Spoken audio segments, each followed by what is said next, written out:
muted. And a pleasant good evening to you and yours, and welcome to the Brevard Sports Network. Alan Slaughterzinski and Caleb Brown with you live from Bartow, home of the 9-time state softball champion, Bartow Yellow Jackets, where tonight, this isn't just an ordinary softball game.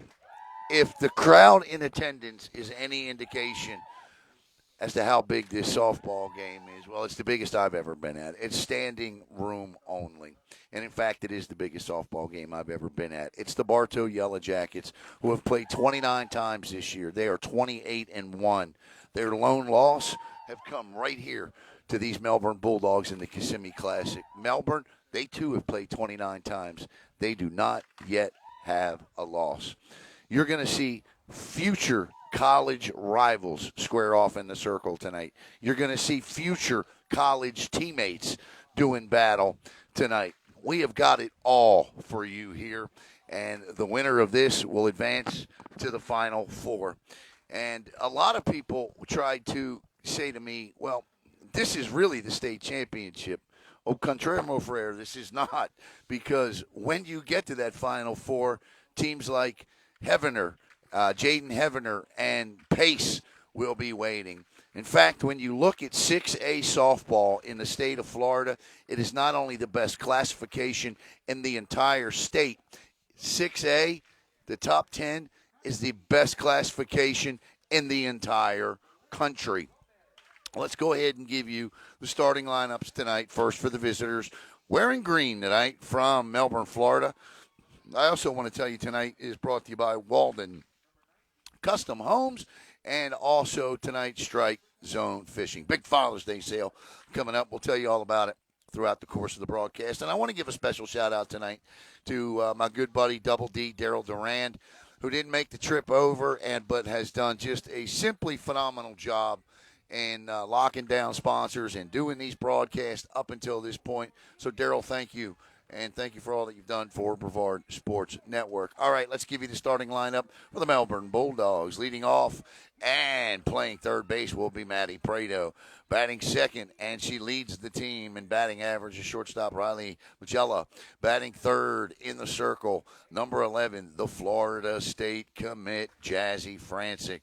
Batting fourth behind the plate, her battery mate now for the last 4 years, catcher Alicia Thompson. She's batting fourth. Batting fifth at first base, Alyssa Arnold. Batting sixth in right field, the freshman sensation, Lena Ayala. Batting seventh will be the left fielder, Haley Clutch Turner. And, man, you want to talk about a clutch performance? How about the one she gave here 2 years ago? Batting eighth at second base, Haley Cottrell. And batting ninth and in center field, Ashley Burkmeyer. For the Bartow Yellow Jackets, from left to right, it'll be Kendall Sow in left field, Shay Narcissi in center field, and Destiny Driscoll over and right. At third base tonight, it's going to be interesting. We got teammates doing battle here tonight. Kendall Cornelius, the third baseman, is going to the University of West Florida. She'll be joined there next year by the catcher for the Melbourne Bulldogs, Alicia Thompson. At shortstop will be Kinley Quartermain. At second base, Neema Johnson. Over at first, Julia Header. And behind the plate, Mackenzie Gibson. And in the circle for the Bartow Yellow Jackets tonight, it is the Florida commit, Kaitlyn Oxley. They call her Red. So far this season, Red is 15-1 with a 0.14 ERA, 3 no-hitters, 1 perfect game, and 101 2/3 innings pitched this year. Oxley has allowed just 22 hits, 2 earned runs. She's walked only 25. She struck out 233, and opponents are batting 0067 against her. That's 0.067. Oxley in her career, 77-6, 30 shutouts, 1,158 strikeouts as we get set to go here. These two teams met earlier this season in the Kissimmee Classic. In that particular game, Oxley struck out 15 Bulldogs, but Melbourne would go on to win 1-0 in that one as we get set to go here. And again, it's a pleasure to have all of you with me here tonight on Brevard Sports Network. As Maddie Prado steps in. Prado, a 289 hitter this year, and we are set up right next to the Melbourne dugout, so you're going to hear him tonight. And Oxley from the back of the circle to the rubber. It's coming. Skipper Dan Adell at third. He is 65-5 since taking over this program back in the middle of 62-5 since taking over the program back in the middle of 2022. And the second pitch offering is now 0-2 to Prado. Oxley works quick.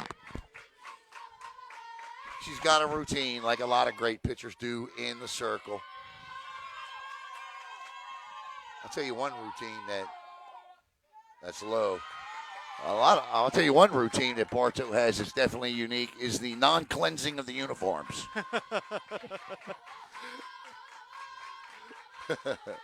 1 ball, 2 strikes to Prado. And there's a ground ball to the shortstop. Up and over with it. Oh, she threw it away.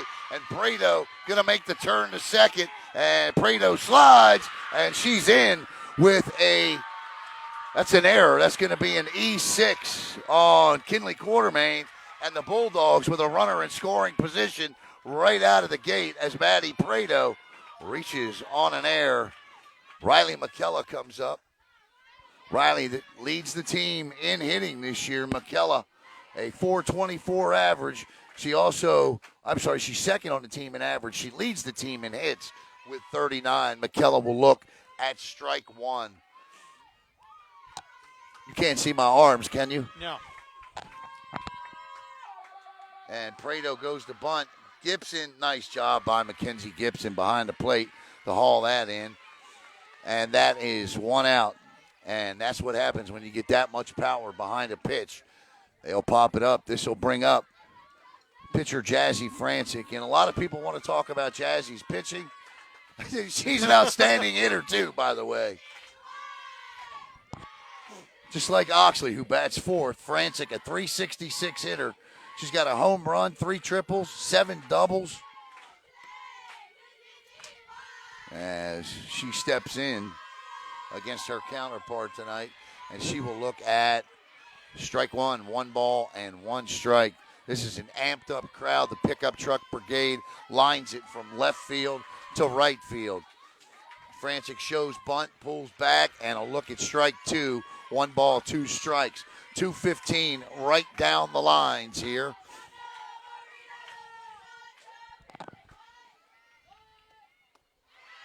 And that will be strikeout number 1 as Alicia Thompson will come to the plate.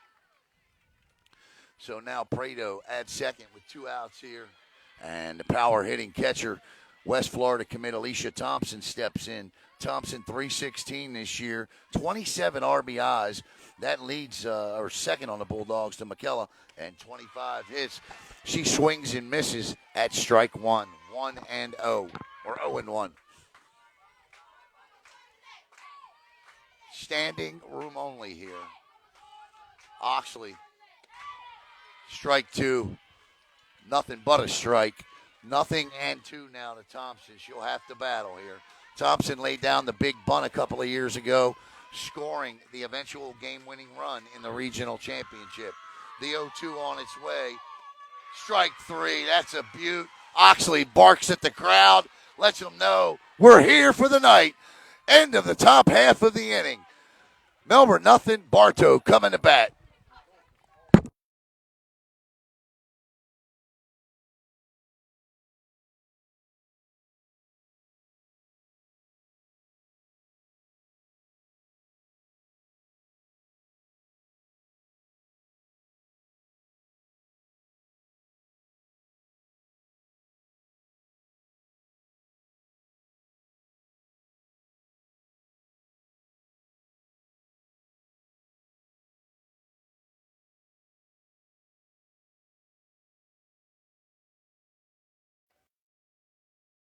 The moxie in Kaitlyn Oxley. It's like those pitchers in Major League Baseball that hit their chest and this is a big game, and your teammates, they'll follow you in a game like this. And so, all right, let's tell you about the Melbourne Bulldogs, who we got in the field for Melbourne. Haley Turner in left. In center to be Ashley Berkmeyer. In right will be Lena Ayala.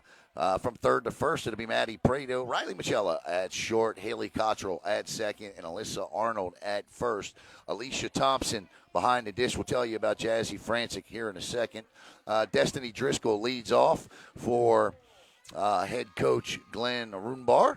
And a couple of interesting scenarios here tonight. Jazzy Francik comes into this game tonight with 99 career wins. Rutenbar, who started this program, has been here, I think, for all but 1 year when he went and coached college softball. By my count, and I could be wrong, if you know me, that's a pretty good possibility. 899 career wins. So somebody's scheduled to pick up a big win here tonight. And that's ball one from Francik. Francik has been just spectacular in her career. Spectacular. Spectacular. And that's a swing and a miss by Driscoll. Jazzy this year is 26-0 with a 0.21 ERA. She's got 7 no-nos, 4 of them perfect. 168 innings pitched, 37 hits, 5 runs, 19 walks, 387 strikeouts. And she'll miss with that 2-1. For her career, 1,502 strikeouts. 1,502. Insane. As Driscoll steps in for the 2-1, and she tries to slap it down the line, and that's 2-2. Francik against Bartow back at the Kissimmee Classic struck out 14 Bartow hitters. Driscoll this season a 329 hitter.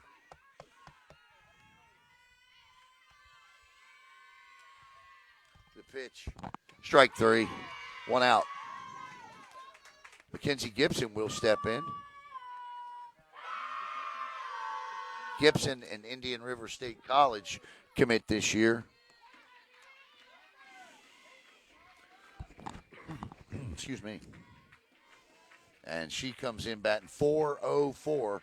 She's got 23 hits and 14 RBIs. Francik,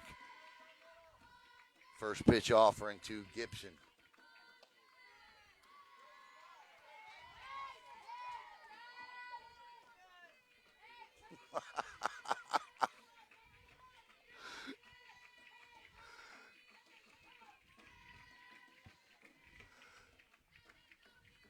Here comes the 1-0. And there's a slapper to the shortstop, McKella, up and over to first. Yes, indeed. Riley Michella with an outstanding play. And that's out number 2. And that's the one thing, these teams don't get here by pitching and hitting alone. They play some outstanding defense. And even though in the first inning you saw an error, that's a rare thing from Bartow. But Riley Michella there with a perfect throw over to first, and that's now going to bring up Kendall Cornelius. And I was interested to see the interaction between Cornelius and Thompson. They're going to be teammates next year at the University of West Florida. They're going to be Argos together. But in the meantime, Cornelius, just a power hitting, the definition of a power hitting third baseman, 436, 34 hits, 25 RBIs, and 5 home runs. She's staring at 0-1 right now. The 0-1 is Al 0-2 as Francik took a little off of it, and you could see Cornelius leaning, and it's now 0-2. 2 outs here.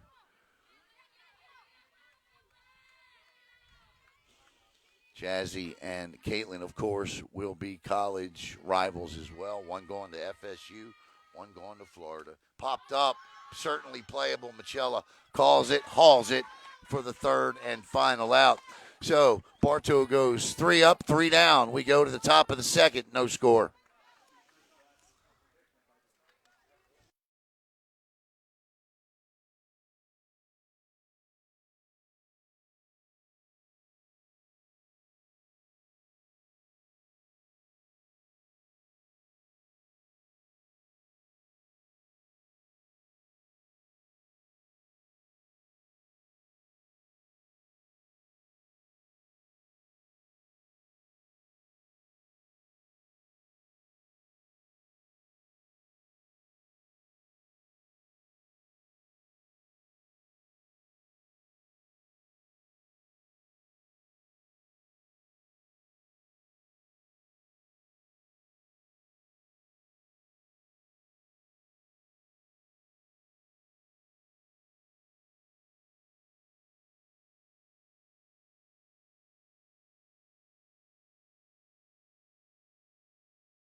Alyssa Arnold. Alyssa Arnold leads off the bottom of the second inning for the Melbourne Bulldogs here at Bartow. Festive atmosphere for sure, and you can mark the fact that the Melbourne Bulldogs are in town, and there was a spring football game. And I don't mean any disrespect to Bartow football, but they would have liked to have had this crowd for that spring football game. As Alyssa Arnold looks at strike one, and she'll swing at strike two. And Arnold this year, a .235 hitter. She got 5 RBIs on the year, but quickly in the hole. On deck is Lania Ayala, and that's strike 3. Just not a lot you can do with a pitch like that. I mean, it's tough. And you want to talk about somebody I'm excited to watch play for the next couple of years is Lania Ayala. She is having her a superb breakout freshman season. .443, that leads the team. 35 hits, 22 RBIs, 5 doubles, 4 triples, and 6 home runs for the freshman. And Oxley. Ayala, she just has that ready look stance. Takes for ball 1, 1-1. Told you Oxley works fast.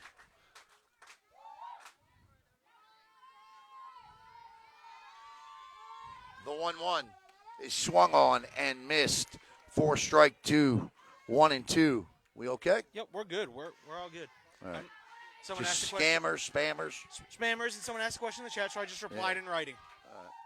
The 1-2 is now 1-3, and that means a strikeout.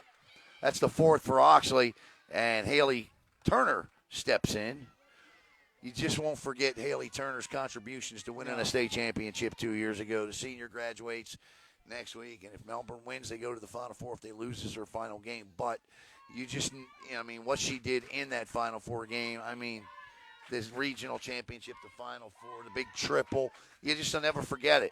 It's part of Brevard County softball history. Absolutely. Turner, 1 ball, no strikes from Oxley. And nothing but a strike on that one. 1-1.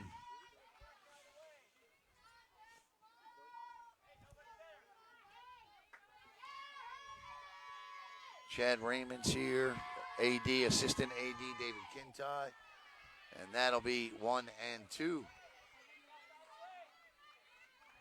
1 ball, 2 strikes, 2 outs. Oxley looking to strike out the side. She'll do it. Turner down on strikes. That's 5 straight strikeouts for Oxley. We go to the bottom of the second. No score.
And we talked about Francik's batting, and Oxley steps in now.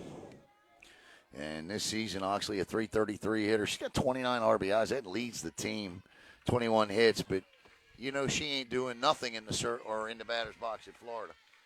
Francik's first pitch offering to Red is swung on and missed for strike 1. A quick score update from Daryl Durand. O'Galley and Eustis tied at 1 in the 3rd inning. Yeah, I hope O'Galley wins that by 10 runs. I got my reasons. Fouled off And out of play, 1 ball and 2 strikes. Or, I'm sorry, no balls and 2 strikes. So Francik's got red in an 0-2 hole here. Francik, 1 strikeout in the top of the first. Oxley shows bunt. She's got to obviously pull that back. She does. And Francik blows it by her for out number 1.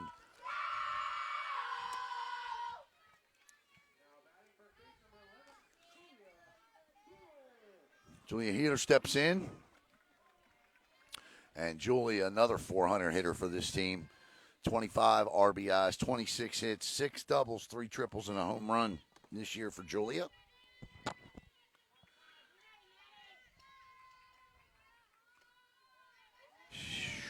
She'll look at ball 1. Not sure where it missed. 1-0.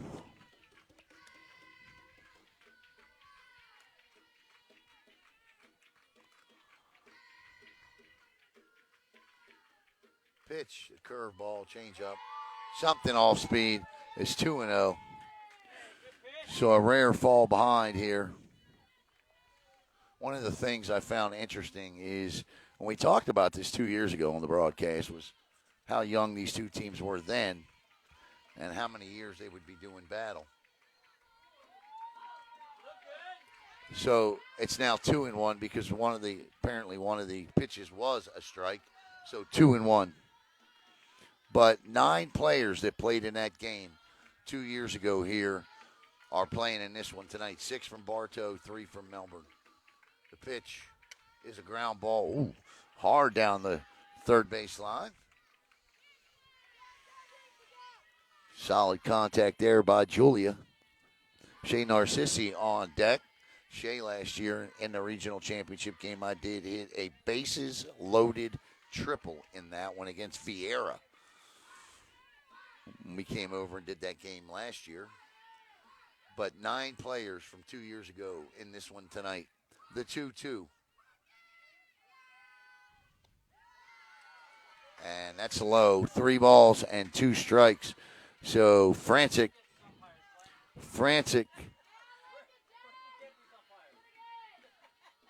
with a full count.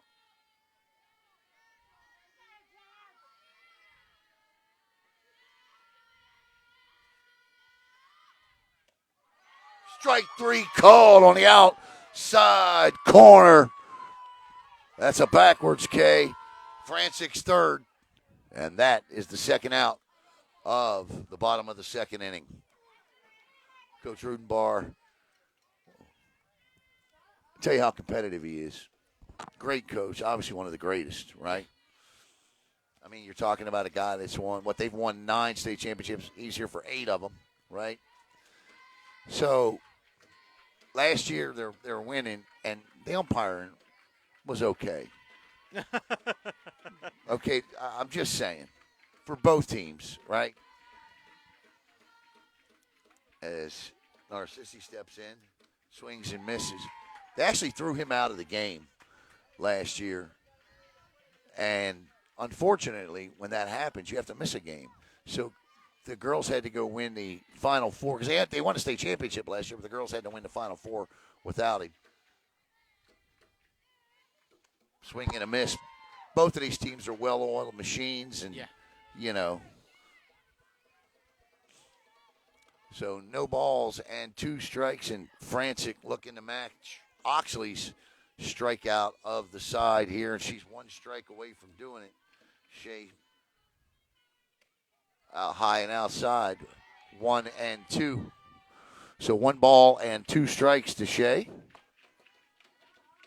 Shea's another 400 hitter. She's only batting .462.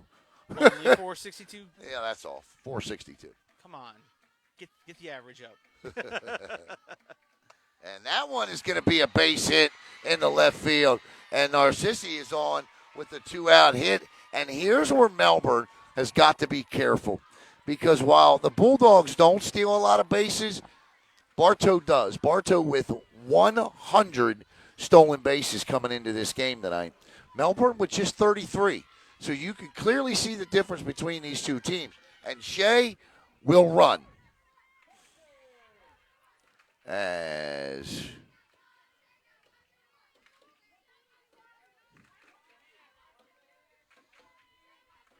Shea Parker steps in. Parker swings and misses. Parker, a 267 hitter. She's got 5 RBIs this year. Good, solid piece of hitting by Narcissus. She's got the first hit of the game.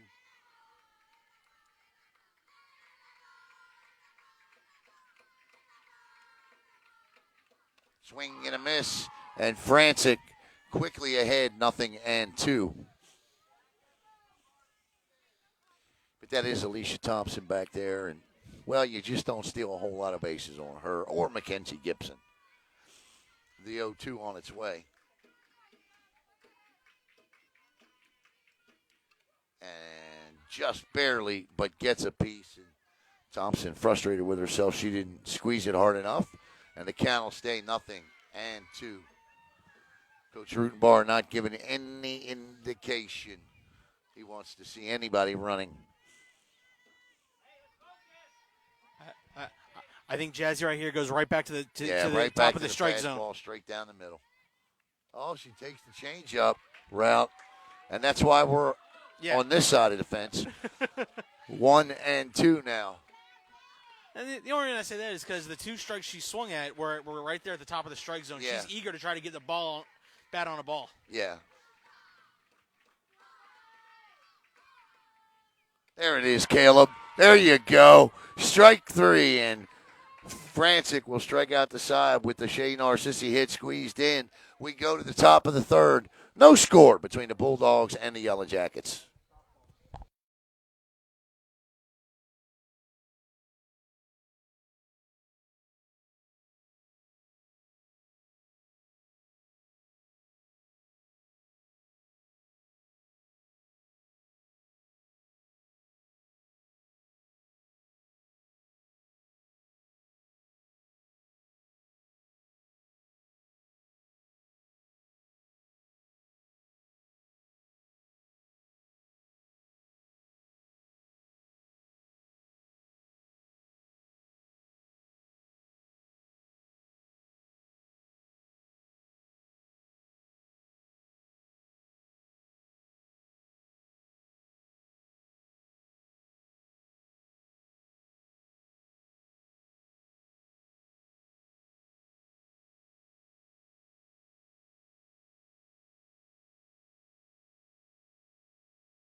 Top of the 3rd, 1 hit in the game. And there's a bunt, and Oxley picks it up, and she throws it down the right field line and around, and having to go to second. She's going to stop there.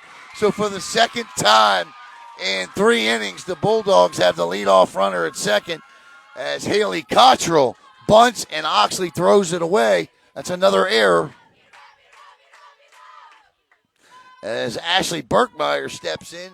And the Bulldogs now, and I'm not sure what coach is contesting there. There's no interference, so it can't be that, right?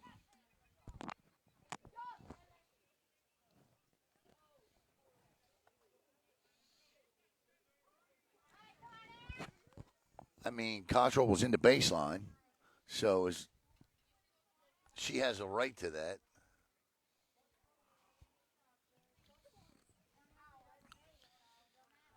Yeah, no, Cottrell's in that line, so that's the runners.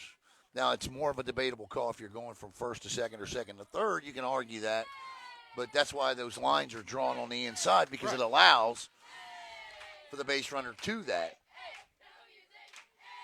But,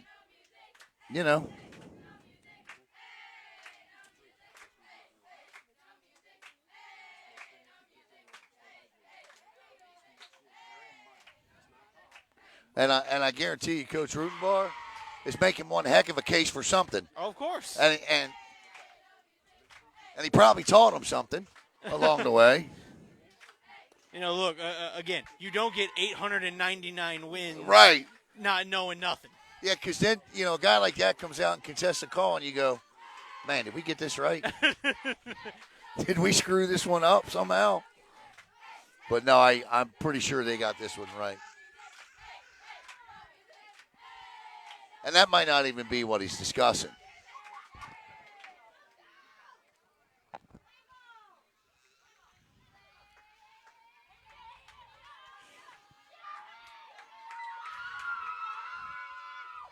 All right, here we go. As Ashley Burkmeyer steps in, the crowd boos.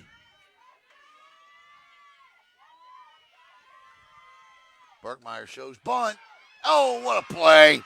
And again, the Bulldogs waste an opportunity on a bunt that is caught in the air, and that is a quick out. But that time, the play by Kendall Cornelius, the West Florida commit, was amazing. Great play by her. And we'll go back to the top of the order, Maddie Prado. Prado reached in on an error and was stranded at second her first time up. She'll pull the bat back on that one, and it looked like a strike to me. 2-0, says the umpire, so 2 balls and no strikes. Oxley, and that is bunted straight back to the screen. 2 balls and a strike.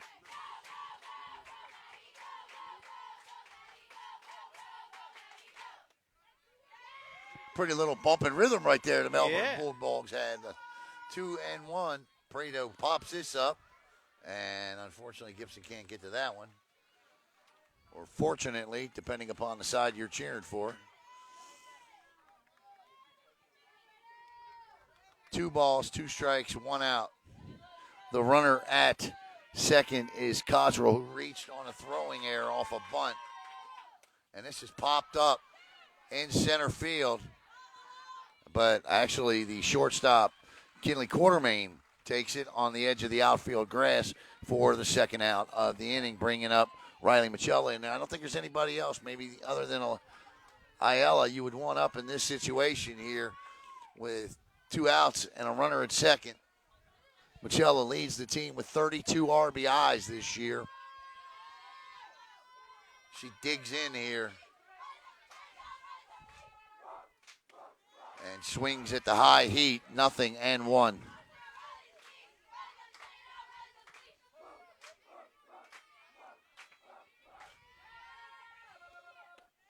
Outside, 1-1.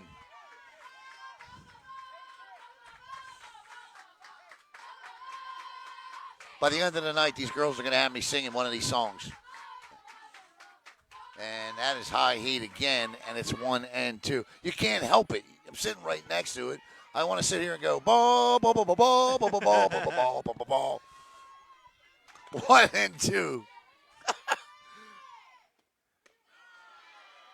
No, says the home plate umpire. So now we're going to have a deuces wild situation. 2 balls, 2 strikes, and 2 outs here in the top of inning number 3. The 2-2 is back and out of play, and we'll stay with the deuces wild on the board. You talk about them being catchy after hearing them once for the first time in a while. You know what? You might as well not even try to sleep on the way home because I'm going to be singing all night. Don't worry, I'll be singing with you. I've been hearing No, it. you won't. You'll be sleeping through it all. You'll wake me up with your singing. Right, yeah, that's true. Swung and missed for strike 3, and that will end the inning. And Oxley just gets 1 strikeout that inning, but she doesn't allow the Bulldogs to score.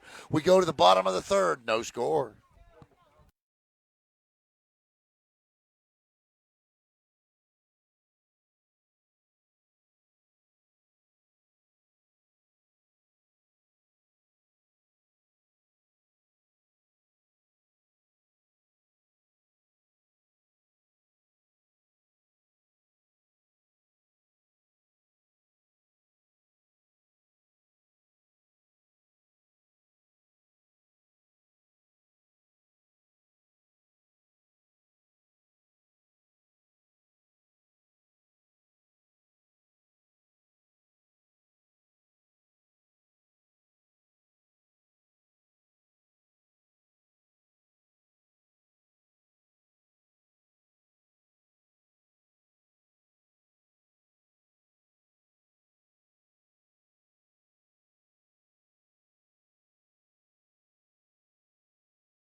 All right.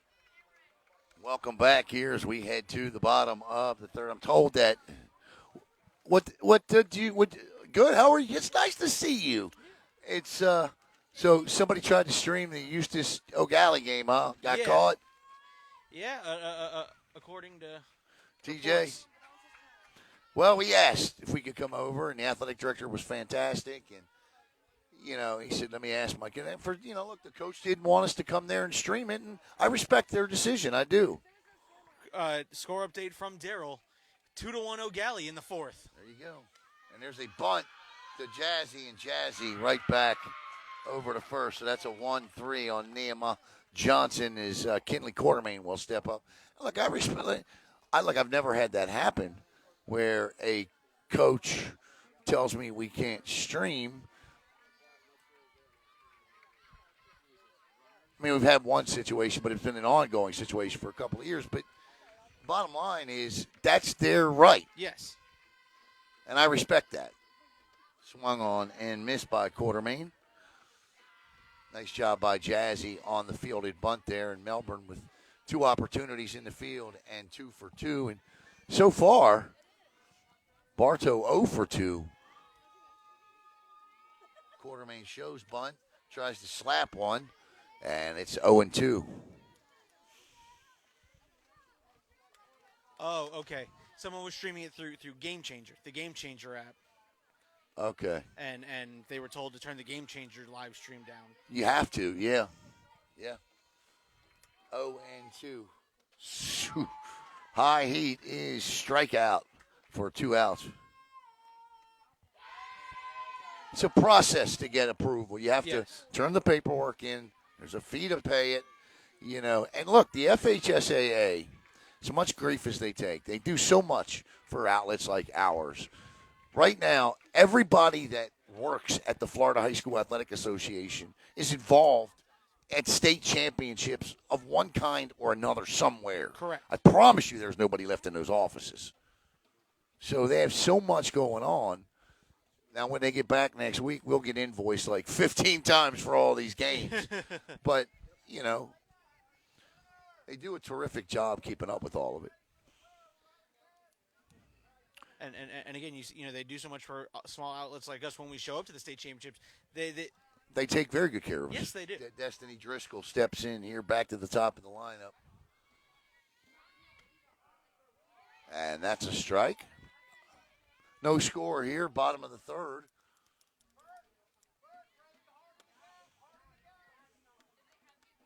Kristen McNulty says she's very thankful for us that we're streaming this one. Oh, well, our pleasure. That's a ball. 1-1. And we'll be in Claremont, too. We'll go do the audio in Claremont. Can't show it, but we'll have the audio. If Melbourne gets there. That's a strike. I can hear that strike all the way down here. 1-2. Rather warm and muggy evening, but would it be Florida if it weren't? 1 ball and 2 strikes to Driscoll, who struck out her first time up. Francik winds, kicks. That's ball 2 right down the middle, 2-2. I'd like to give a shout out to someone we had in our studio, Ben Tatarko, the Palm Bay Pirates goalie. Oh, yeah. We've had quite a few track and field champions out of Brevard County, too. Couple a day. 2-2. And that one is slapped. That's going to drop for a hit. That's the second hit of the game for Bartow, and that's an outstanding piece of hitting by Destiny Driscoll with 2 strikes and 2 outs. I mean, she just laid the bat out there and made contact. And a lot of times they tell you, make contact, get a shot on goal, good things will happen. And Driscoll makes it so. And with 2 outs, a runner at first. And again, remember, Coach Rutenbar loves to run 100 stolen bases this year. Broadcasting.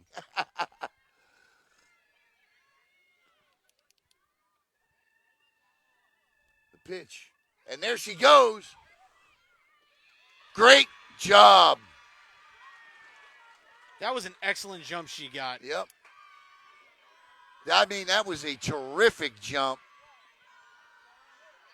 Coach Rubenbar looked over here at us like, did you see that stare we got? Well, I don't know if he thought we knew something. We didn't know anything. Coach, I promise we were just giving a statistic. We didn't know anything.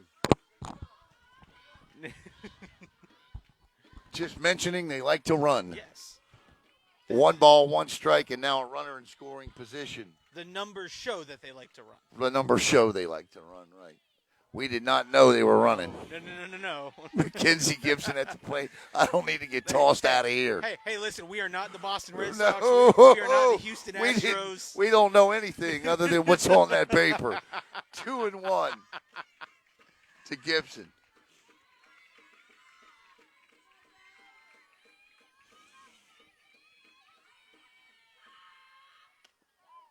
That's outside, 3-1.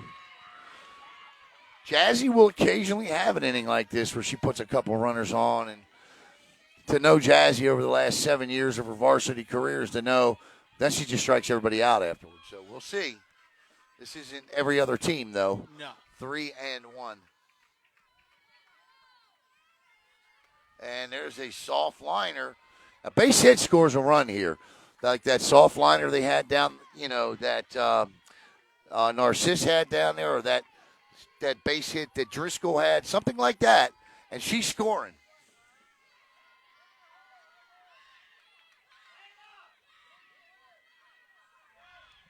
Three and two now. Francik.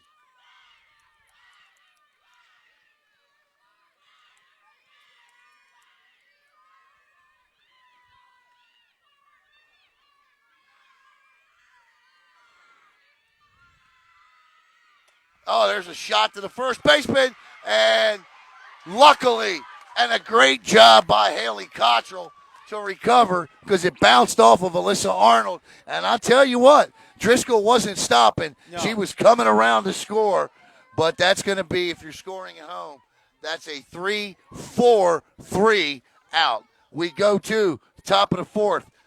Still no score.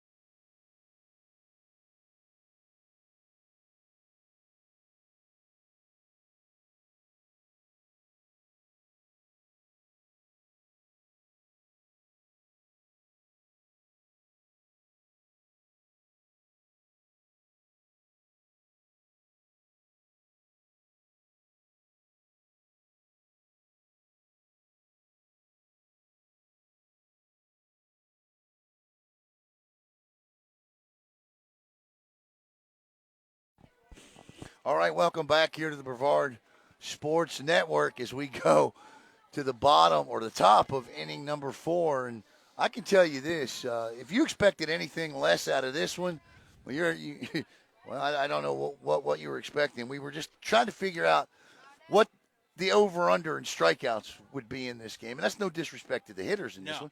But I had it at 31 is where I was, based on the last 2 times these teams squared off. And listen, that Oxley wants this one bad.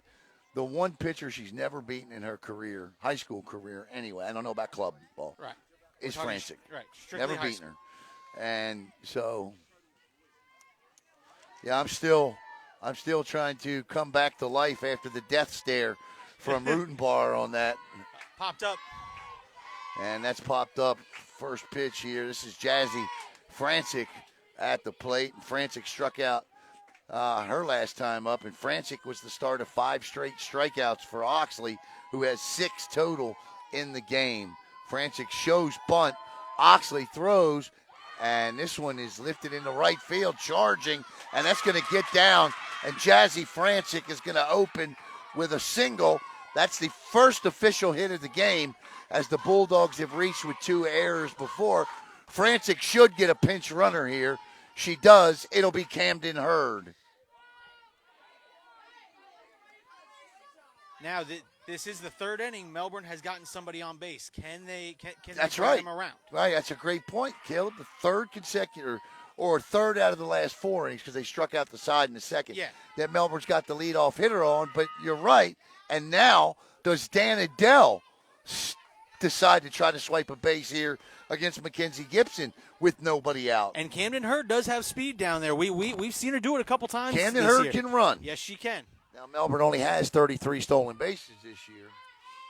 But Alicia Thompson, and one thing Dan doesn't like to do, Coach, he doesn't like to take the bat out of the middle of his lineup's hands. But this ain't a normal pitcher. Correct. So they're, does he ask Thompson to bunt? Does he? We'll see. She does square. She pulls it back. Ball one. This is not a bad time to try to steal either with a bunt. No. Everybody's charging. A lot of things to take care of on that. And that's a perfect bunt. And Oxley throws and gets the out. But Thompson with the sack bunt. Down to second goes Hurd. And Alyssa Arnold steps up with one out here in the top of the fourth.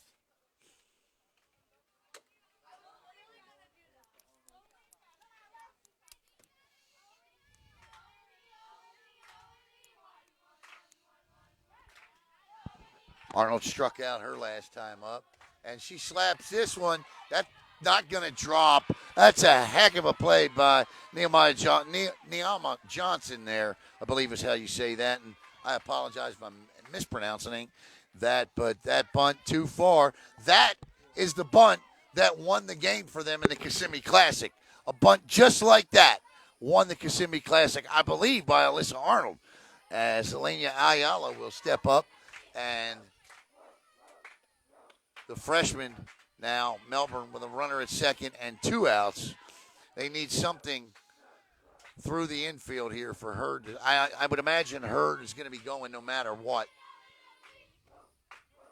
Off the plate, and it's 2-0 from the Gator commit. 1 on, 2 outs. My goodness, that was the hardest pitch of the night. And Ayala was looking to shoot that one back to the Space Coast and misses. 2-1. 3-1 now. I think you take this no matter what. Force the pitch here. I know it's a hitter's count, but I think you take this. 3-2, and it was low. So count is full with 2 outs. First base is open.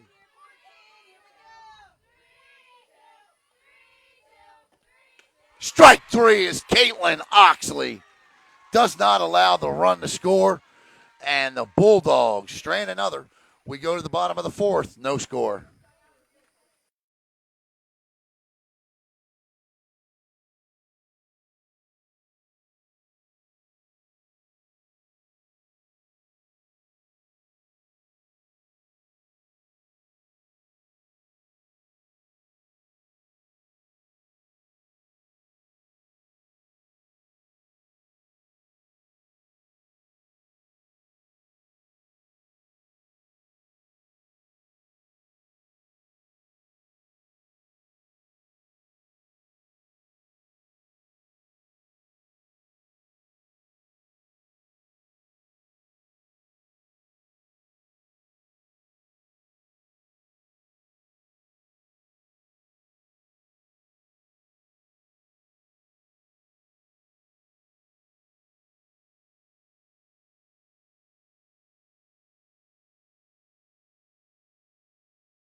All right, welcome back here to Bartow, home of the 9-time and defending 6A state champs. And it's going to be 3-4-5, and it'll be Cornelius Oxley and Header stepping in as Francik and Oxley are doing exactly what we thought they would do here today. First pitch offering is drilled down the left field line, but foul. And Kendall Cornelius was all over that. And Francik is now rethinking exactly where this next pitch location will end up. I can promise you it won't be there, Caleb. The 0-1.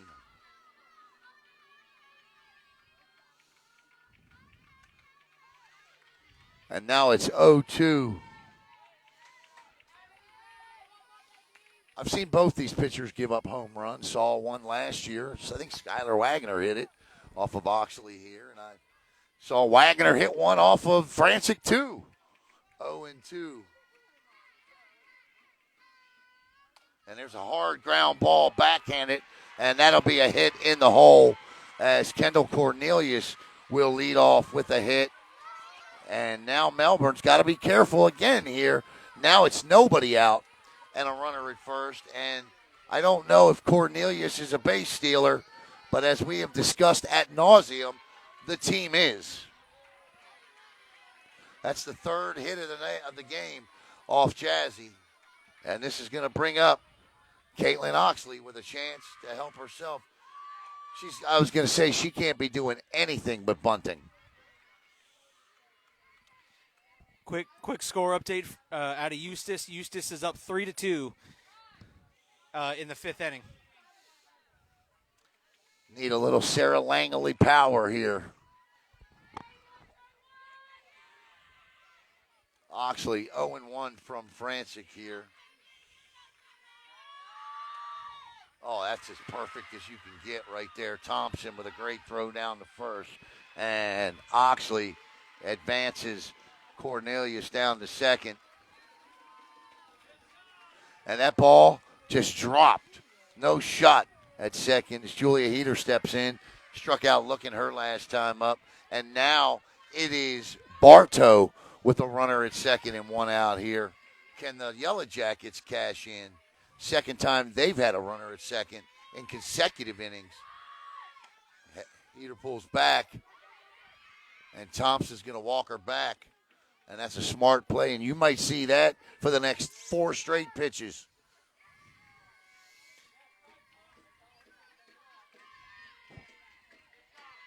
Cat and mouse game being played here, and again, not a bad steal situation with everybody charging. You just saw that. But Heater's not bunting, and she swings, and it's 0-2 now. Francik with an opportunity here to pick up a huge strikeout. This would be a tremendous strikeout. 0-2, one out. Here's the pitch.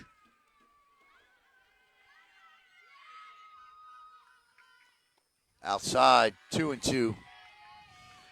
Francik tried to take a little off of that one.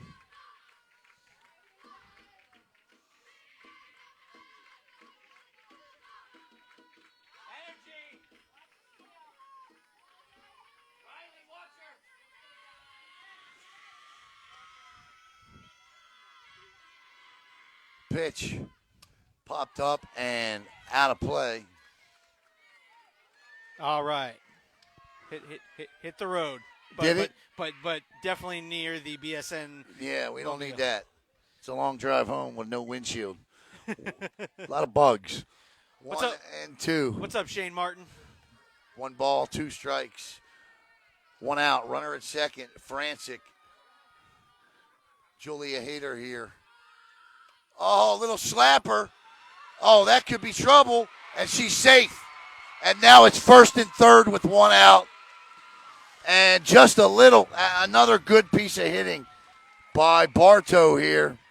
Has runners at the corner with 1 out. And now Francik has got to come with a strikeout.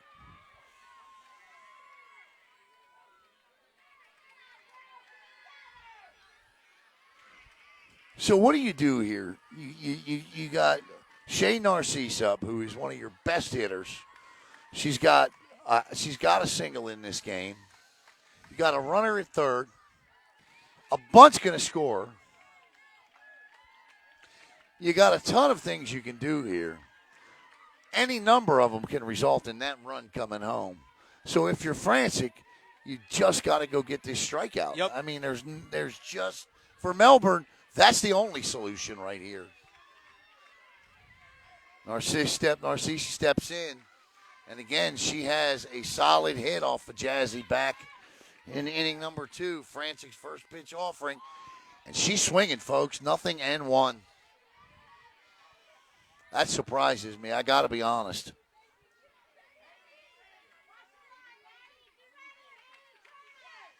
Oh and 1 here.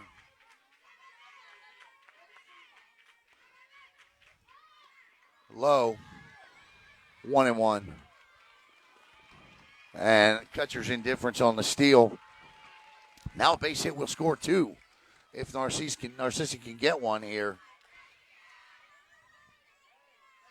Julia Heater at second. Kendall Cornelius at third. Shea Narcisse at the plate. Francik, the 1-1. Oh, it goes foul. She bunts on a 1-1 pitch, and now it's 1 and 2. Listen, these are two excellent teams with two great coaches. It is not out of the realm of possibility for Shea to lay one down here with 2 strikes. So if you think the bunt is off, then you don't know. Sorely Coach. mistaken. And I think she's going to try it here.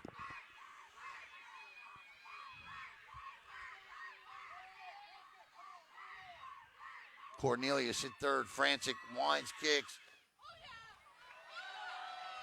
2 and 2.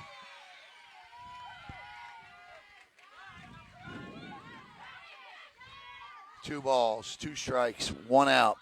This, a huge pitch coming.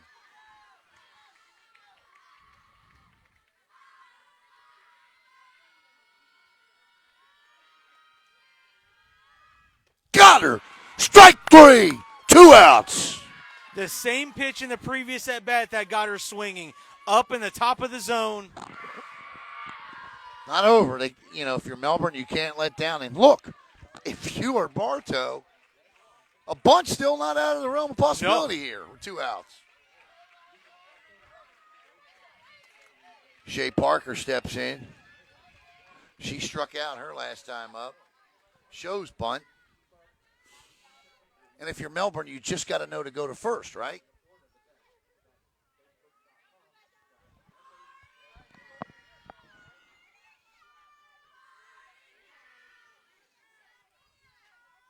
First pitch, right down the middle for strike 1.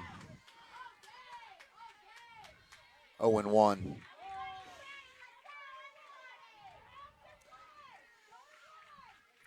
Cornelius at third. Heater at second. Parker at the plate. Francik rocks, kicks, and fires. 0 and 2. Biggest pitch of the game. Feels like that every time, doesn't it? Every time, the biggest pitch of the game is then. It's here. Here it is again. 0 and 2. 2 outs. Shea Parker, Jazzy Francik. 2 on, 2 out. And here comes the pitch. And Francik gets out of it. And we head to the top of the 5th. Still no score.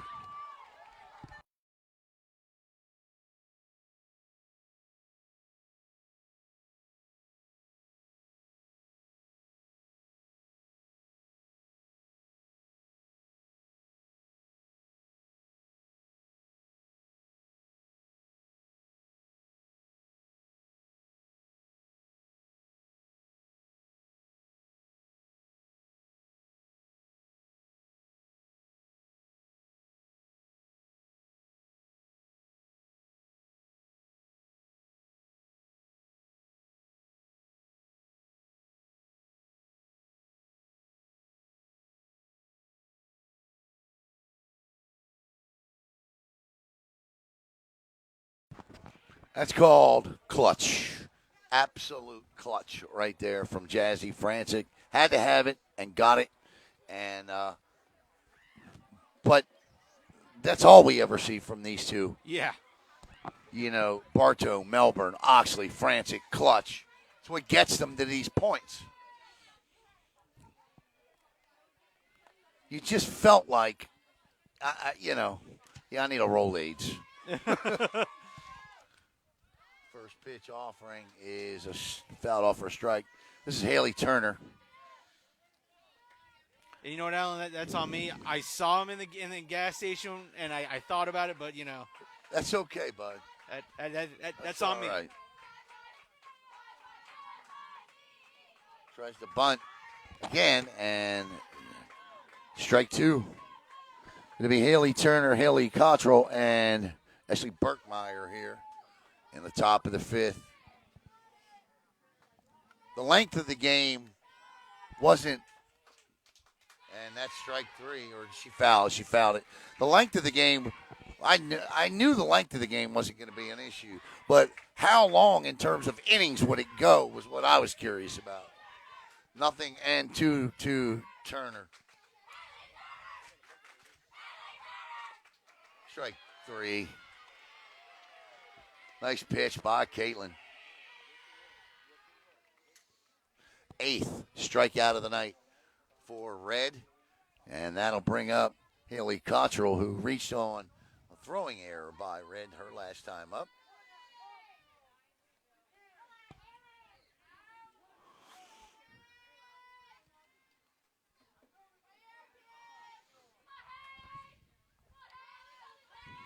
Those stands are, it's unbelievable how many people are here. Swing and a miss, strike one. You kind of feel like Bartow inching a little closer to Melbourne here. You know what I mean? Yeah.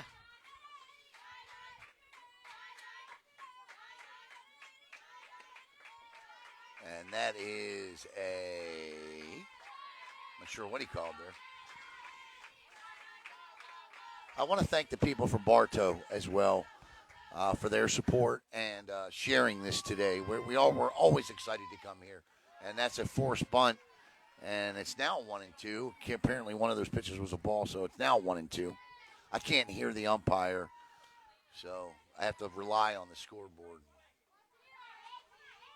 1 ball and 2 strikes. And that's fouled back and out of play, and the count stays at 1-2. Yeah, I enjoy coming over here. Oh, yes. The administration has always been great to us. Oh, it's been fantastic. Miss Kenzie, the athletic director, was great. They just always are. The 1-2 on its way. It's upstairs, 2-2.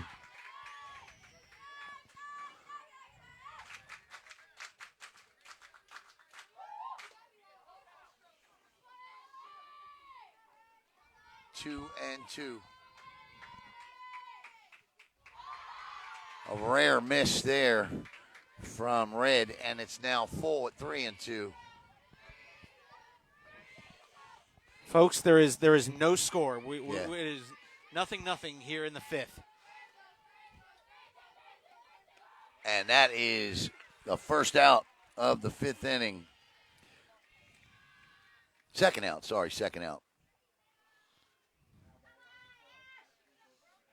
Ashley Burkmeyer steps in. Burkmeyer popped out to the third baseman on a bunt attempt her last time up. Left-handed swinging Burkmeyer.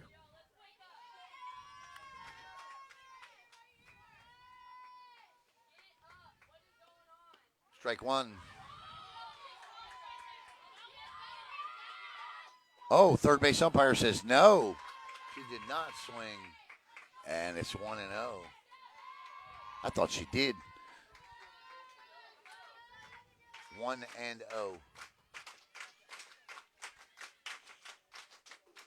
Upstairs, 2-0. No score here in the top of the 5th.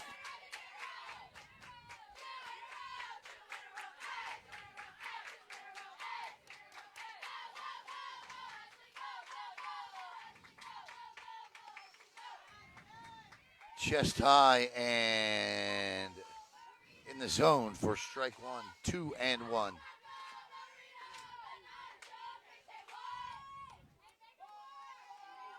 Everywhere you look, somebody's on a fence line. That's a strike. 2-2.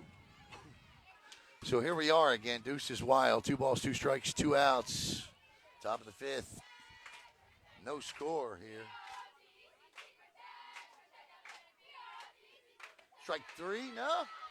Nope. Ball three. 3-2. I take a guess at it because with Francik and Oxley, more times than not, it's going to be a strike. Right. And there it is, strike three. And Oxley, for the second time in the game, will sit down the Bulldogs in order with K's. We go to the bottom of the fifth, no score.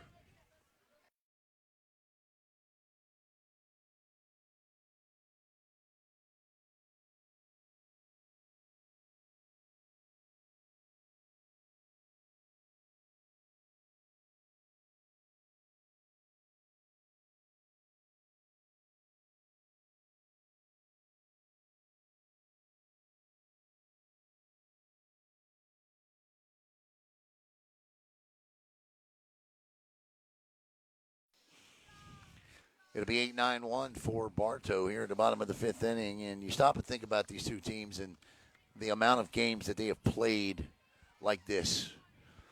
They played one like this against each other in the Kissimmee Classic that was won by Melbourne late. You know, we were praising the FHSAA earlier.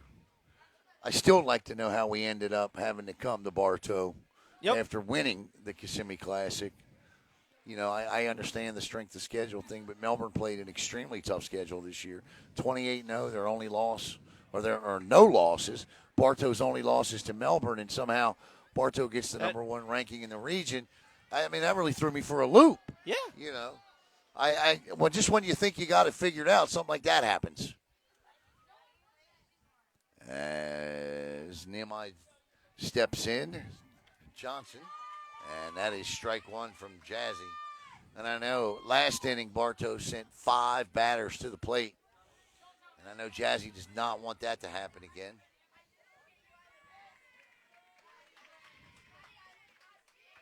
Quartermain on deck. Pitch. Nothing and 2 it should be.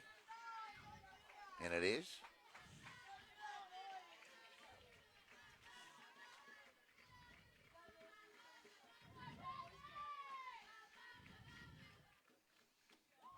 Strike 3, and Francik sets down Johnson. That's now 3 strikeouts in a row for Jazzy.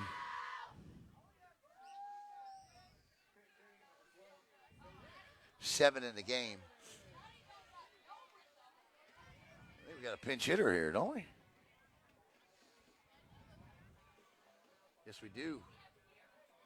Looks like it's going to be number 12 stepping in for Bartow. So let me get you. Balen Gomez steps in.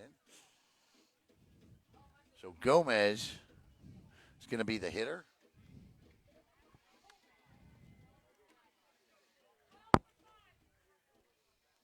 And Gomez this season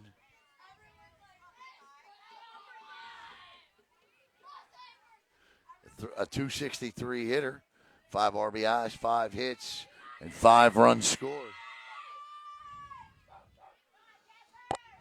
1 out here.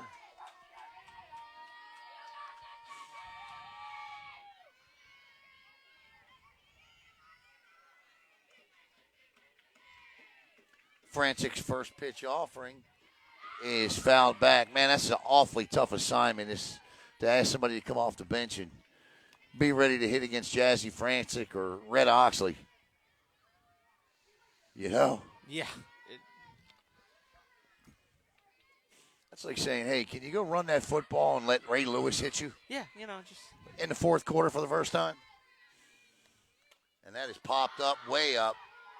Calling and hauling is the third baseman, Matty Prado, and that is 2 outs. Back to the top of the order, and Destiny Driscoll. Driscoll tonight with a nice piece of hitting her last time up. Took a full count and put one into center field for a base hit and struck out in her first at bat. She's 1 for 2 officially tonight. Francik gets the signal. And that'll be a ball, 1-0.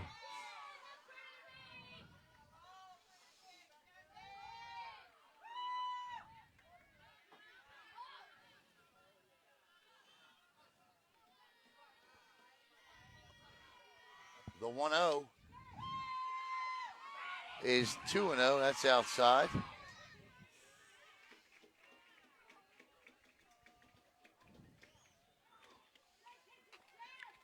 Mackenzie Gibson would be next.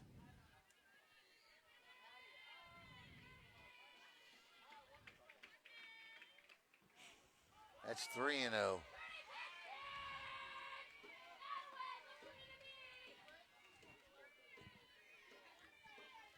So Francik is going to need 3 in a row here.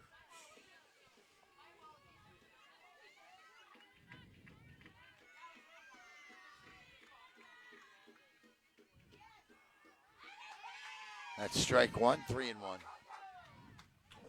The next two hitters in the lineup are the only two hitters in the lineup that haven't struck out at least once against Jazzy tonight. 3 balls and 1 strike is popped up, and calling for it is Arnold. And Alyssa Arnold hauls it in for the third and final out. We knew it, and they're delivering. No score. On our way to the top of the 6th.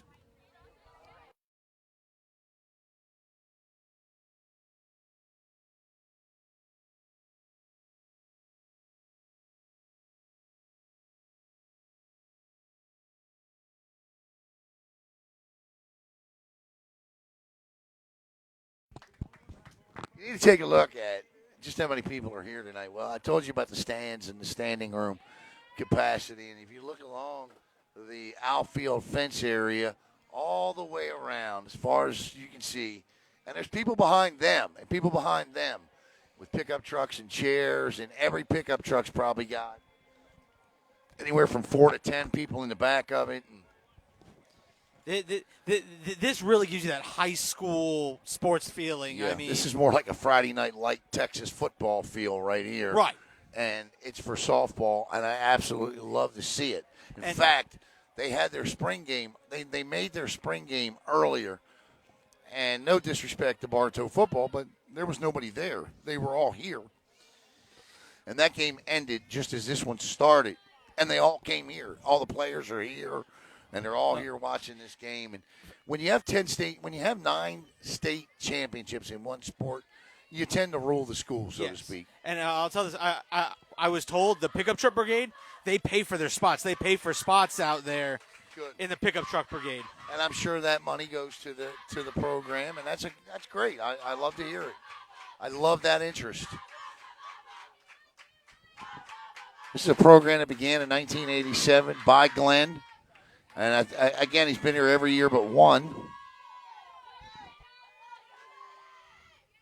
And Melbourne trying to get something going here in the later innings. This is when Dan Adell usually shines his brightest.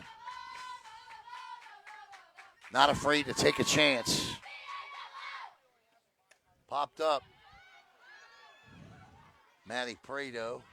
And that is a good play there by Mackenzie Gibson, the catcher, for out number 1.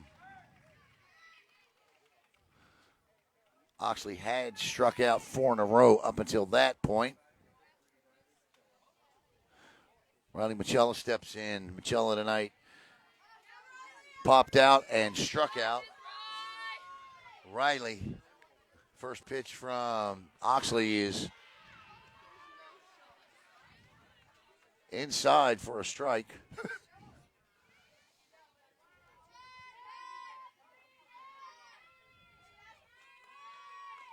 And there's a ground ball straight up the middle.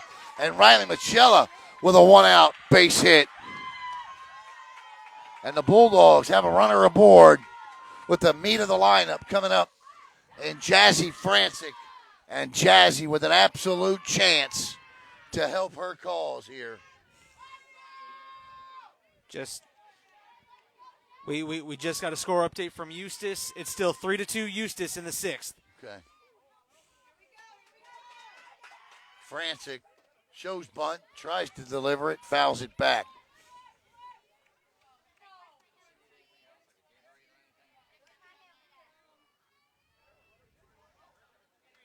Nothing and one here.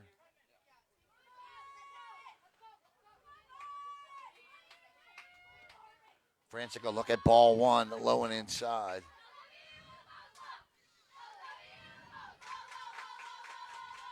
One will be wearing garnet and gold. The other will be wearing orange and blue. That's upstairs. 2-1 to Francik.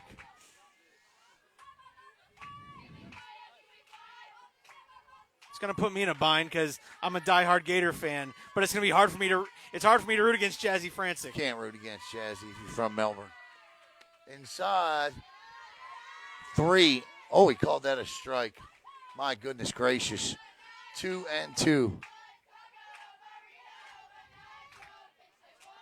So, if you're Jazzy, you take notes, right? You say, well, that's a strike. I don't remember that. And Jazzy strikes out for the second out. And Alicia Thompson steps in. We have seen Alicia Thompson with some big hits in her 4-year high school career. None would be bigger now as if she could get a hold of one and give the pickup truck brigade a souvenir.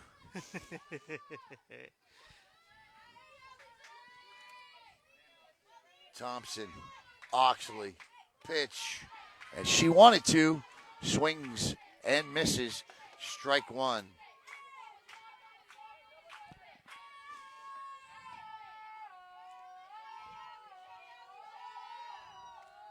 And that's a check swing foul ball. It's Kendall Sow, Shea Narcissi, and Destiny Driscoll from left to right. Cornelius, Quartermain, Johnson, and Heater from third to first. And, of course, Gibson behind the plate. And Oxley in the circle. The 0-2 is a changeup, and it's 1-2. So that's a good pitch. That's a good waist pitch. She changes the eye level. She slows down the ball. And now she's in Alicia's head a little bit. And this one is popped up and out of play. And the count is a ball and 2 strikes. And you hear that term more and more in both softball and baseball, eye level and changing eye level and how important it is. And it is. You can get somebody looking up here and you throw them one at the knees. It's just like muscle memory, right? Yeah. 1-2. And that is fouled straight back.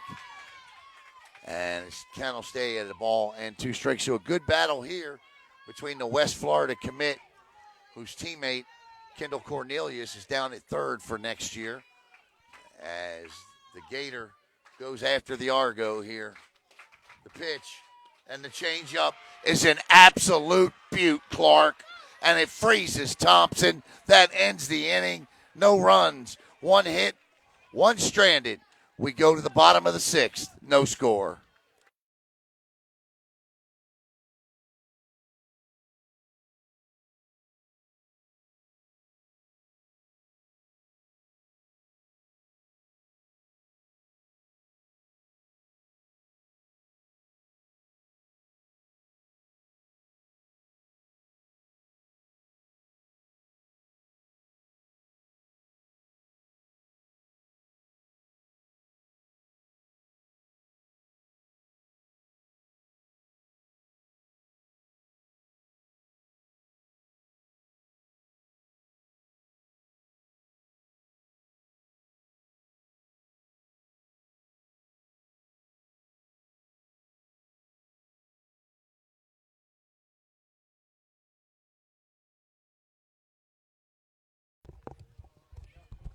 All right, if Bartow can plate one now and get 3 outs, they'll be regional champs as we go to the bottom of the 6th. And it'll be Gibson, Cornelius, and Oxley. It's the heart of the lineup for Jazzy Francik to go through. So here we go. Buckle up, folks. How many's watching? Currently, we're at 262. All 262 of you. Buckle up. At the end of the previous inning, we were at 284. Okay, so buckle up. Get the popcorn. Let's go. Heard a little Sweet Caroline before. Gave you that Fenway feel. And it feels like we got Roger Clemens and Roger Clemens out here pitching against each other. And Francik low and inside. Or no. That's low and inside for strike one. Nothing in one. The next two batters have not struck out against Francik tonight. The 0-1 is 1-1. Unless she offered. She does not. 1-1. Mackenzie Gibson grounded out and then had that weird play at first where it bounced off. Oh, there's a nice push bunt and good cover. What an outstanding cover. I'll tell you what, Mackenzie Gibson has made life difficult at first base tonight for Melbourne. She does it again there, and this time Melbourne gets the job done as Haley Cottrell covers on a bunt picked up by Alyssa Arnold, and they played that perfectly, and that is one out.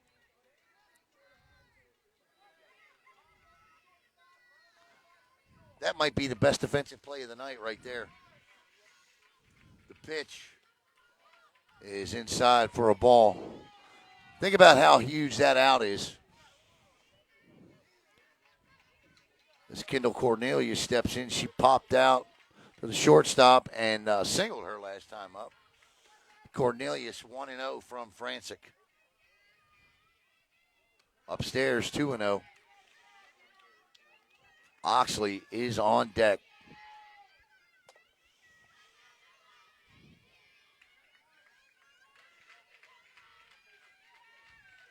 I want to thank Walden Homes and Strike Zone Fishing.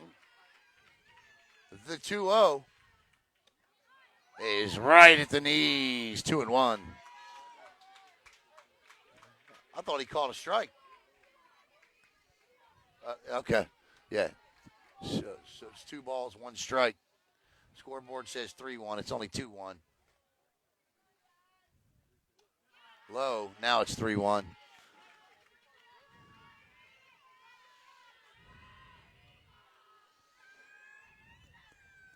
Oxley has that hop that creates that hole. Francik fills it every inning. It's a whole battle every inning between these two. The 3-1 on its way. Swing and a miss on an absolutely gorgeous changeup, and the count is full. 3-2. Francik on a hot, humid night takes a touch of the rosin bag. She gets the signal from Thompson. She rocks, kicks, and fires, and there's a ground ball right back to Francik, who easily tosses it over to first for the second out of the inning. And now, Kaitlyn Oxley. Red steps in with 2 outs and a chance to not only help her cause here, but really advance it. Yeah.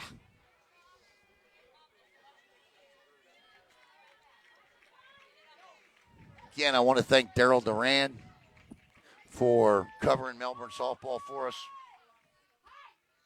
throughout these playoffs and the regular season. Him and Caleb and baseball as well, and just a terrific job those guys did. And it's not easy to broadcast in Melbourne. If you've ever seen our setup with the ladder and trust me. Standing on a ladder for an hour and a half is it's fun.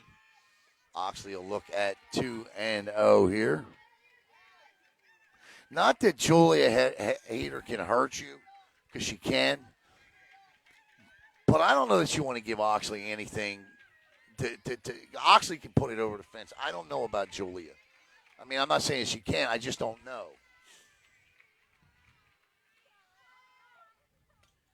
And that's fouled off and into the capacity crowd, and the count is 2 balls and a strike. But you just get the feeling that the future Seminole and the future Gator here, you know, they're not going to bypass each other for anything. Oh no. Francik wants this strikeout, and she's going to try and go get it here.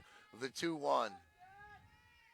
And that is swung on and miss, and deuces are wild as Caleb catches himself clapping.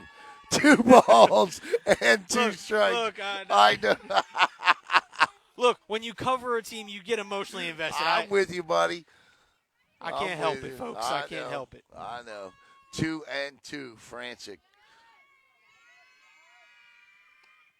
got her looking. And that will end the inning. And here we go, folks. Top of the 7th. No score.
Here we go. Come on. Top of the 7th. Bartow nothing, Melbourne nothing.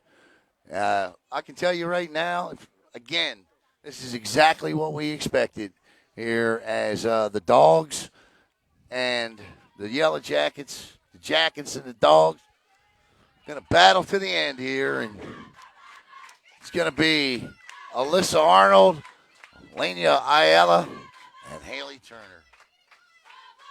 Arnold steps in against Oxley here in the top of inning number 7. Nail bite time. Oxley winds, kicks, and fires. And I mean, she just gets stronger as the game goes on. Nothing and one. This is an easy job for you camera-wise in a game like this. There ain't much that goes into the outfield. The 0-1 on its way, and that'll be, I didn't see an arm go up. 1-1.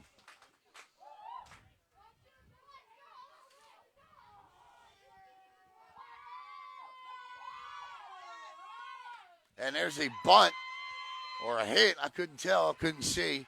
But it's a ground out. Anyway, you slice the pie. And 1 out as Lania Ayala steps in. And Melbourne's home run leader here, the freshman. Wait, this is a ball-playing family, isn't it? It Bryson really Ayala, Lania Ayala. They I can flat out just play baseball and softball. I would almost argue, though, this Ayala might be the stronger one.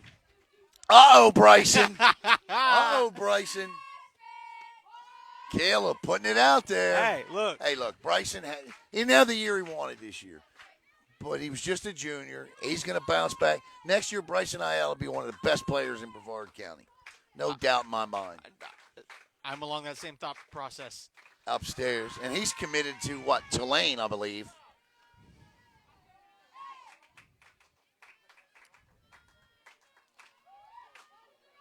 But she definitely got more home runs. 7 of them this year. Which would be a proof of strength. Right. Oh, my goodness, she just missed that one. And hopefully that ball just missed the BSN mobile. It didn't go in that direction, trust me. That's good. I'm tracking that like I'm tracking the game. 1 ball and 2 strikes. As soon as I stepped out of the car, I wondered why I parked it there. 1 and 2. Curveball. Change up, whatever that pitch she throws right there. It's like a knuckle curve almost, right? Right, like a knuckle curve. And that is fouled back to the screen. And the count stays at 2 and 2. Can you see my arms?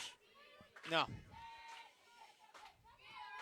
Oxley having the battle here to get Ayala out. The pitch.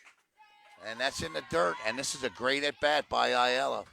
1 out here. And the umpire's warning Oxley about something.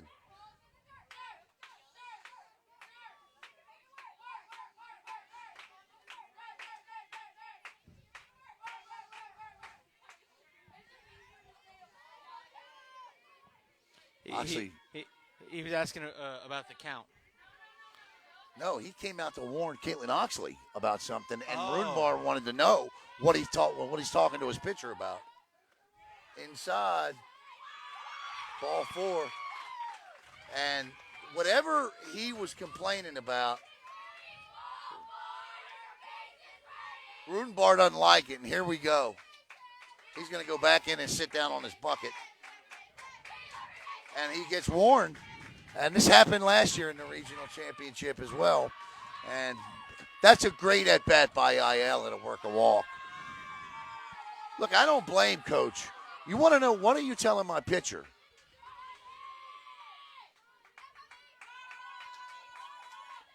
That's a great bunt down to second. Throws. Nice play by Cornelius at third to get the out. Lena Ayala is at second. Now the Bulldogs here don't have a hit to the outfield in this game, but one here, and we got a play at the plate for sure as Haley Cottrell steps up, and Haley hit the ball to the shortstop back in the second inning and forced an error. Or no, it was, was it? First pitch. No, I'm sorry. It was on Oxley.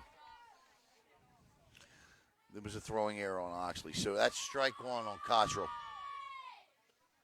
That's outside, 1-1. Ayala at second, 2 outs in the inning.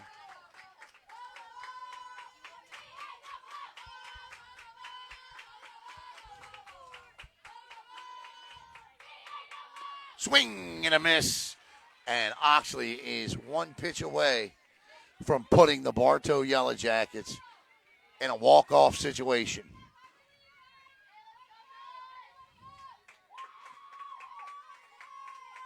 Oxley way upstairs. 2 balls, 2 strikes, and 2 outs. Big pitch coming to Cottrell. Oxley toes the rubber, winds, kicks, and fires. And umpire says, 3 balls and 2 strikes now. On deck is Ashley Berkemeyer. 3-2 on its way. Strike 3 called, and Oxley counters Francik, and we go to the bottom of the 7th. No score.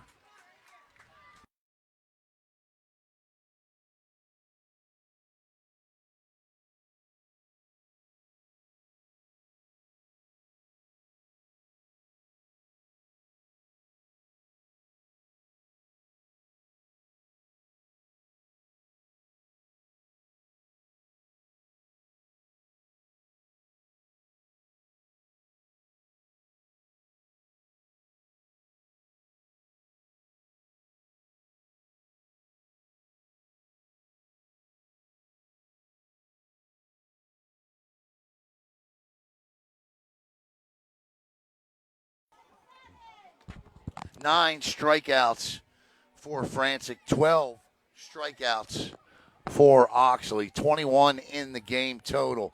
We go to the bottom of the 7th, and now if the Bartow Yellow Jackets score, it's game over. So the Bulldogs must do everything in their power to prevent Bartow from plating a run. And if you're Bartow, now it's a different game, because this is why, and I hate to say this any other way, but I don't know any other way to say this. You were gifted this game at home. Yes. Okay? And I apologize if that offends anybody from Bartow, but this is a game you were gifted here. You don't give me the business about the FHSAA rankings. It should have come down to the head-to-head game. It didn't. You got it here. You have it here. Now you got to take advantage of it here. So here we go.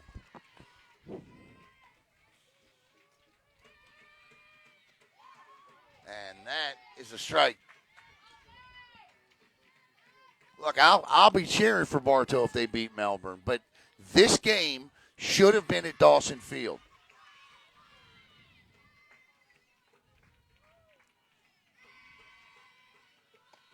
That should be strike 2, and it is 0-2.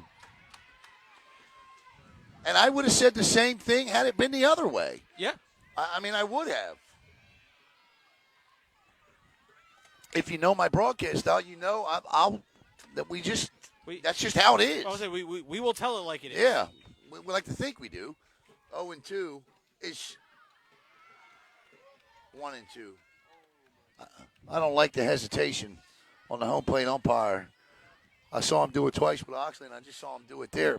Either lift the hand or don't. 1-2. Francik kicks and fires. That should be and is strike 3. As hitter goes down. And this will bring up Shay Narcisse. And listen, she scares me. If you're Melbourne, this is the one hitter in the lineup that absolutely frightens me.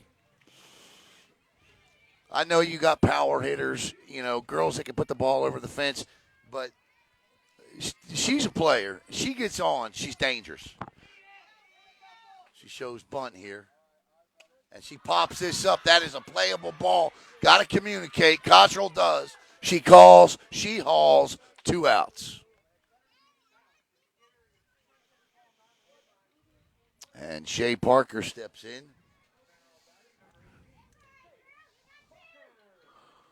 Bottom of the 7th. And Shay Parker.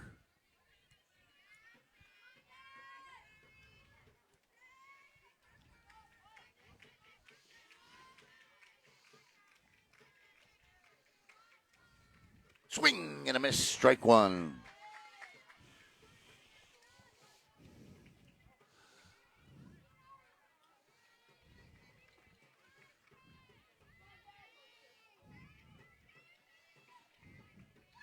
The 0-1. And it's 0-2. And we talked about, she's done it every time, and you're absolutely right, Kel. Tell it. Say your point. Yeah. Look, every at-bat she's come up, it's gone 0-2, first 2 pitches at the top of the strike zone. Jazzy might throw a waste one and then goes right back. We'll see if she takes anything off of this. 0-2 to Parker. And Bartow goes 1, 2, 3, and surprise, surprise, we go to extras. No score. Top of the 8th coming up. I'll take extra softball, Alan.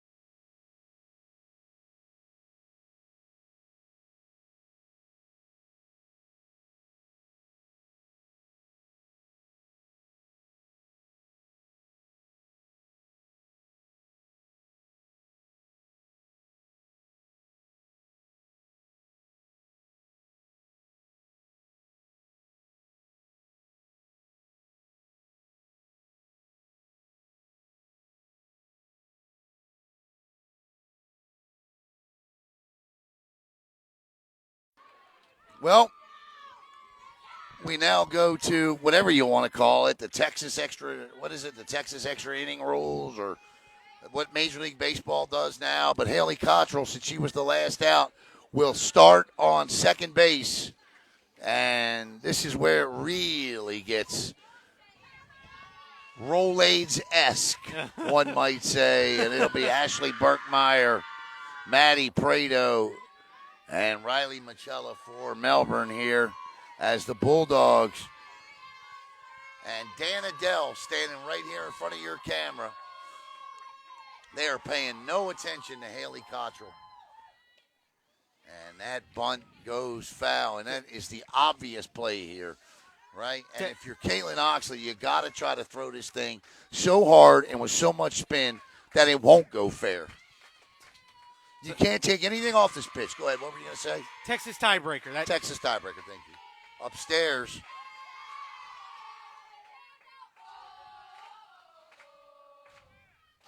I have to be honest with you. I've often thought about this rule, especially watching as much Major League Baseball as I do. And if the only run that matters, 2 strikes, is the run at second, why wouldn't you walk the leadoff batter to have a force? You know what I'm saying? I mean, I get it. You know, that's a potentially 2 runs that would score. But it takes away a lot of strategy. That's a strike, no? No. And it's 2-2. Because if you give up that one, that's a pretty important run. Yeah.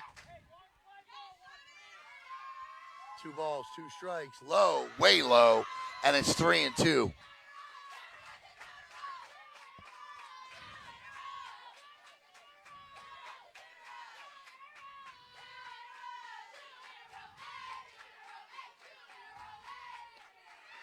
Got her. 1 out.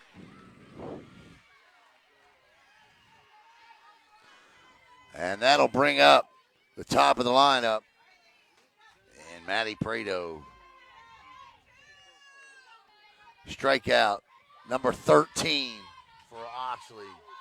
And Prado tonight is 0 for 2.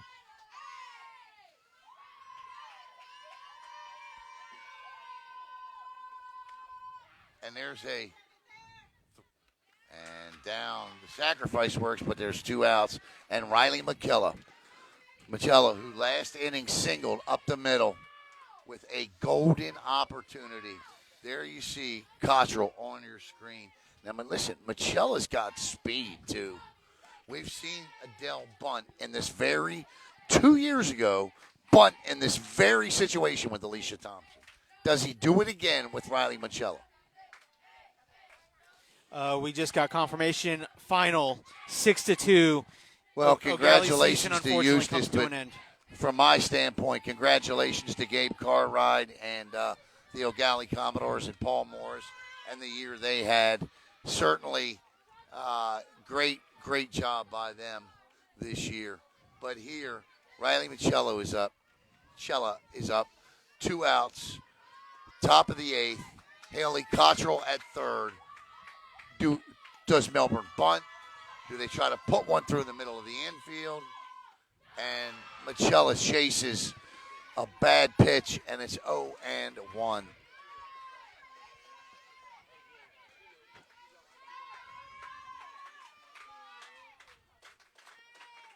And that's fouled off, and now Oxley has Machella in an 0-2 hole. 0-2 with 2 outs.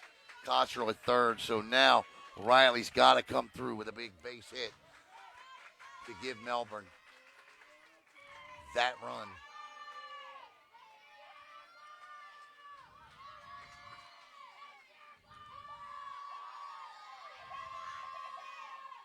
And Machella stays alive, doing her best John Travolta impression. Or Bee Gees, or whatever you want to call it. 0-2. And again, fouls it off.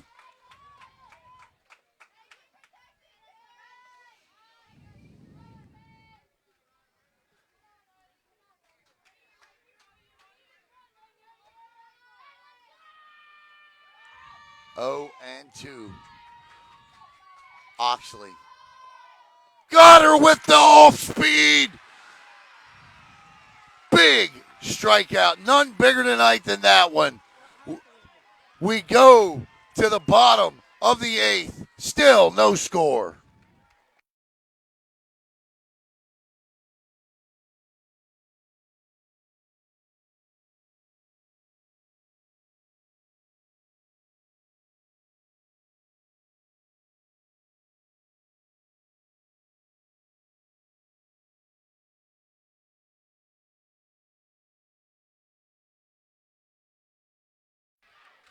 The runner at third should be Shea Parker, or at second, should be Shea Parker.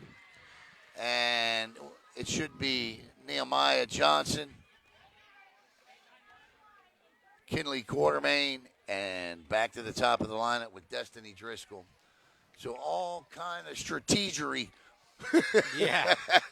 Strategery going to be happening here. That's totally a word. Do not fact check Allen on Right, that one. yeah, that's completely a word. No need to In the fact check. dictionary, strategery. And actually, we're going to get pinch runner, it looks like. So they can sub a runner for the last batter, which is what they do here. Ms. Dermer just asked the very same question I wanted to know, and that subbed runner is number 4 for them, and that's Lexi Hayford at second base now. So Lexi Hayford comes in to run, and the Melbourne Bulldogs now must find a way to get out of this. The Texas tiebreaker. Runner at second. Nobody out. Bottom of the 8th. Bartow scores. They go to Claremont. Nehemiah Johnson at the dish. Tonight, she grounded out back to Jazzy and struck out 0 for 2. Showing bunt. And ball 1.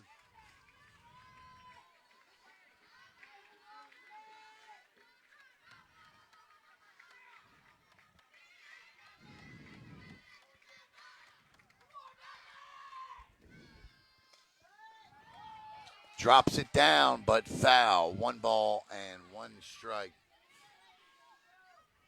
I tell you, Bartow's got it down to a T where they drop that ball down in that dead zone right there in front of that plate.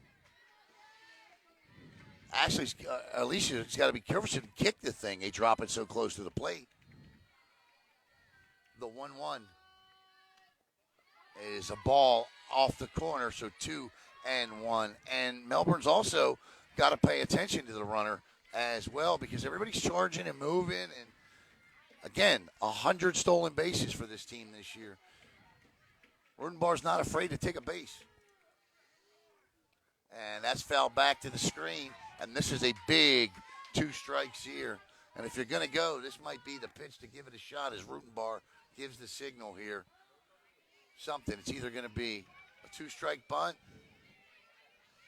He definitely gave a plethora of signs there.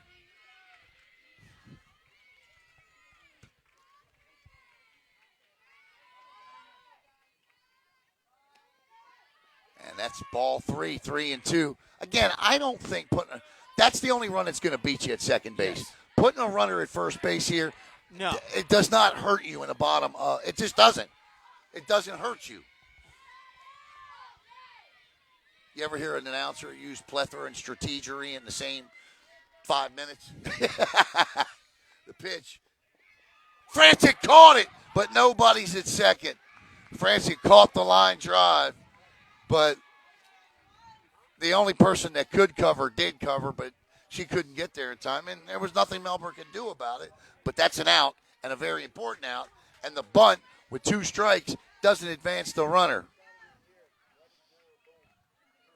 Great play, and it's a good thing she didn't turn and throw.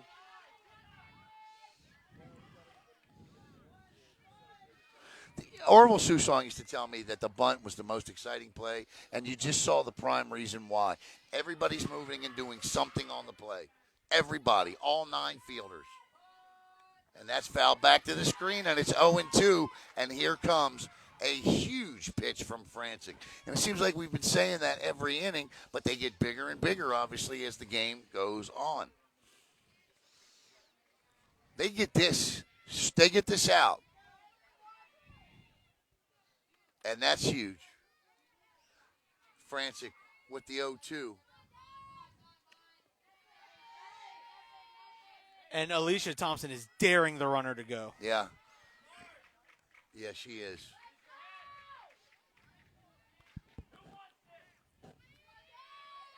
Dan Adele asking who wants this. The 1-2 on its way. And that's fouled off for strike 3. And that's 2 outs. Bunt no good right now.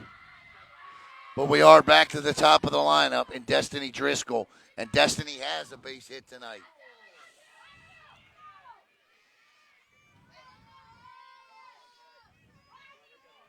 It's got to be a base hit now. Same situation as Melbourne was in last inning. Driscoll, 1 for 3 tonight.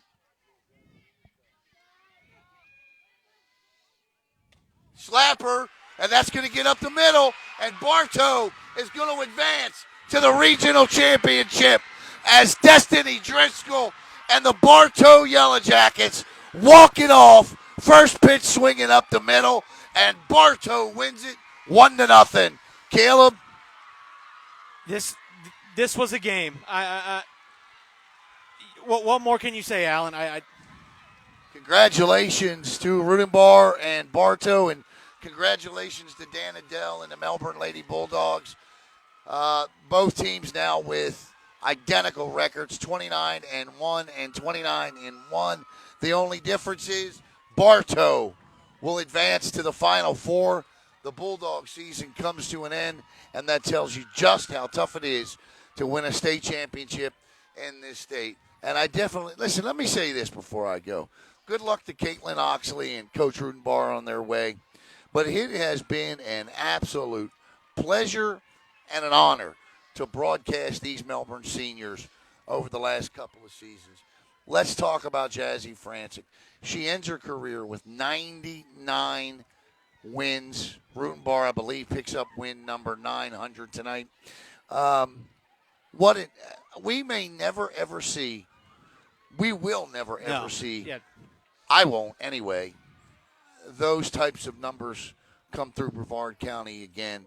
It's been an honor and a pleasure to cover the Melbourne Bulldogs seniors for the last 4 years, and they have rewarded us with a state championship. They have rewarded us with regional fun, just outstanding softball. What a night.